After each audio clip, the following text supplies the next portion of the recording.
recording in 3, 2. Hey guys, so talk to us about SEO. Tell me one or a couple tactics or strategies that will help bring in new patients and help us better utilize SEO. Yeah, so this is a really good time for us to be talking about it. So one thing we do at Wonderist Agency is every quarter we take some time to pause. We call it Camp Wonderist, and we take a whole day off and our whole team comes together and we review goals, we look at accomplishments, and it's one of my favorite days because I get to sit back and really see what our departments are working on. And that happened yesterday for us. So yesterday I was sitting there and I was looking at our SEO team present on the stuff they've been working on. And there were some really cool things that came out of it. So normally I'm the one that's going to sit here and talk and gab. And I thought, you know what, we've got to bring someone on here that actually knows what they're talking about when it comes to SEO. So we have today Jillian, who's a senior SEO specialist on our team. And I'm going to let her take it away and talk about 2 strategies that absolutely blew me away yesterday that I think every dental practice should absolutely be doing.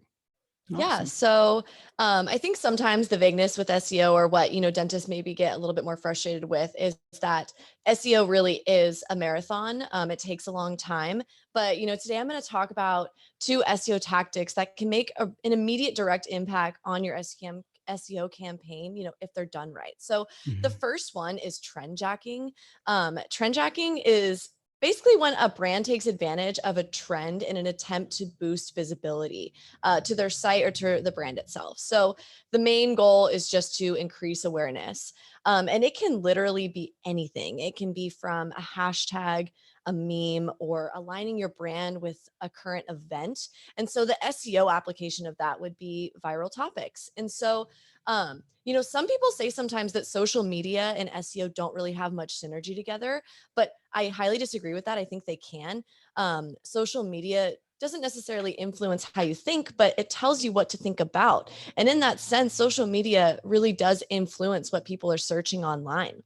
I love that. And that's something that jumped out to me yesterday, was like this idea of like, predict what people are searching for, right? If you're active on social media and you see something that starts trending, like, people are going to their phone searching for it. So you guys had some good examples yesterday. Walk me through, like, what is an example of how trendjacking works? Like, where would you be looking? What would you notice? And then what would you do to actually have that work for your website? Yeah. So I think one of the easiest ways, I think we're all on social media, TikTok, Instagram, things like that. And so one of the easiest things to do is just be scrolling through your feed and see what people are interested in. I wouldn't even say I follow a ton of dental influencers, and a topic that kept coming up was charcoal toothpaste. Why are people interested in charcoal toothpaste? Let's dive deeper into that, see what people are talking about, how many people are interested in this topic. Or another one was, does toothpaste expire? I have never even had the thought of, does my toothpaste expire? Now I'm wondering. Yeah, I was about to say that. Does that? But because I saw it online, my behavior is now influenced. I'm now Googling and saying, is that true? Like, does this actually have merit to it? And, we run, dental websites, so they have authority in the healthcare space. So of course, when we write about these topics, we're going to have that authority in Google's eyes and the searcher's eyes as well. Yeah, no, it's not flossing every single day for like 5 years. It's the toothpaste. That's what expired. That's why I have bad breath. Got it. There you go. That makes a lot of sense. So in a nutshell, Jillian, trendjacking is just utilizing. How do we do that? Like, let's just say, for example, somebody's listening to this. They're like, trendjacking, I want to implement it right now. I'm going to tell my front office to implement it. What are the steps? Yeah, so I would say go through social media. You can look up different hashtags. So for example, hashtag dentist, hashtag dental topics. I think that's a really easy way to start. And then from there, look to see what comes up and, see what has the most views, see what people are interested in. I think that's the easiest way to start for a dentist, especially someone who may not be social media savvy. I would say start with those hashtags and see what comes up. And then eventually the algorithm will just pick it up and see that you're looking at those things and put it in front of you anyways. And I got to brag for a second, because you might ask, like, well, what's the point of this, right? People like, okay, you trendjack, you find a topic.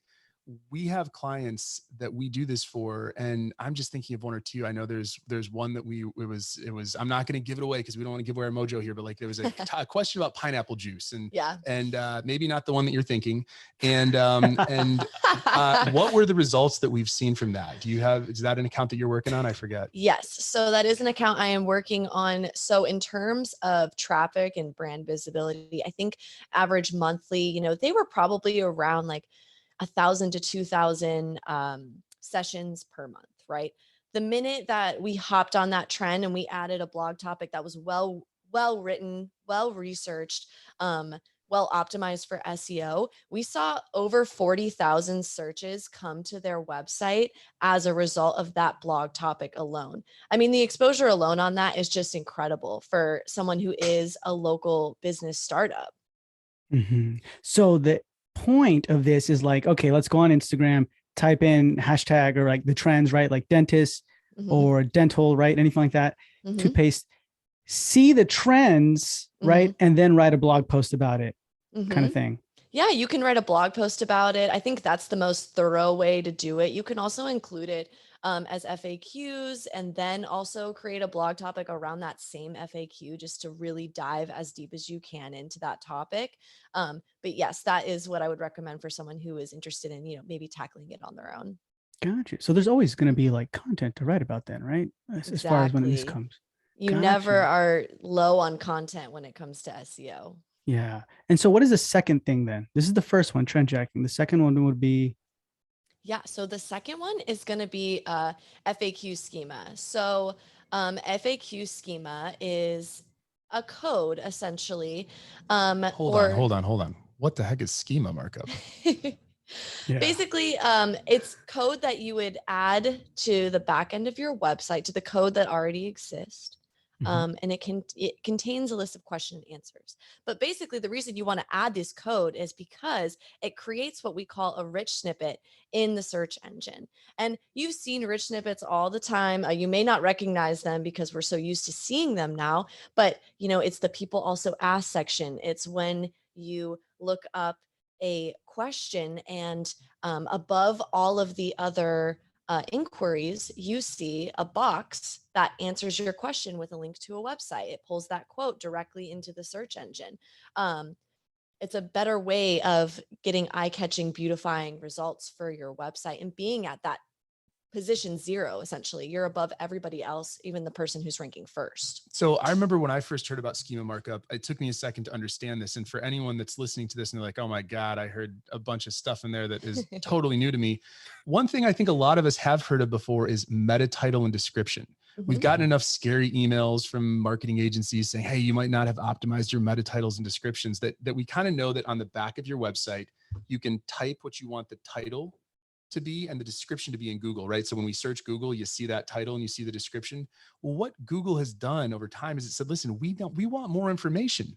We don't just want the title of your website. We don't just want the description of your website.